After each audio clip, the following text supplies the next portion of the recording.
Jaji Mkuu Martha Koome ameashiria kuwa mahakama huenda zikaanza kutoa huduma siku ya Jumamosi, hatua inayolenga kukomesha tabia ya watu wanaokamatwa kwa makosa madogo Ijumaa kuzuiliwa katika vituo vya polisi hadi Jumatatu.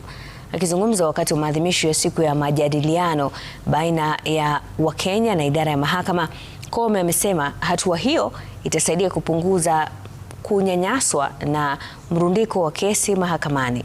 Willy Lusige na taarifa hiyo.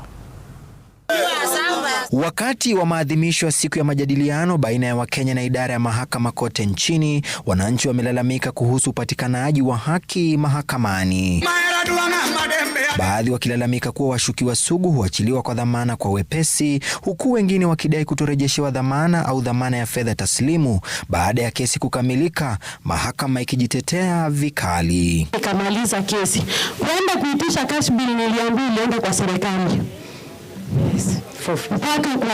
Wananchi pia wameelezea wasiwasi kuhusu kucheleweshwa kwa kesi za dhuluma za kijinsia, wakitaka vitengo maalum viwekwe. Dhuluma jinsia dhidi ya watoto defilement naona zimeanza kuleta kupunguka kwa within 6 months wa zinaisha. Viongozi wakiitaka idara ya mahakama kubadilisha sheria iliyosababisha watu wanaokamatwa Ijumaa kuzuiliwa korokoroni hadi siku ya Jumatatu. Afadhali wache tu jaji moja ama magistrate wale walishikwa Friday afanye kazi hata mpaka saa 6.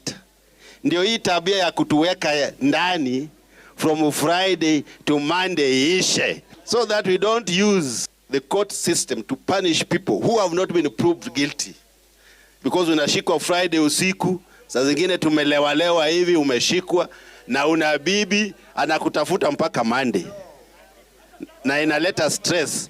Jaji Mkuu Martha Koome akiamrisha majaribio katika mahakama ya Kibera kuanza kutoa dhamana siku ya Jumamosi kwa njia ya mtandao, hatua itakayotathminiwa kabla ya kutekelezwa kote nchini. We can have virtual hearings on Saturday to deal with bail and bond for those who are arrested over the weekend. That is something we can explore. Willy Lusige, runinga ya Citizen, Nairobi. Yes.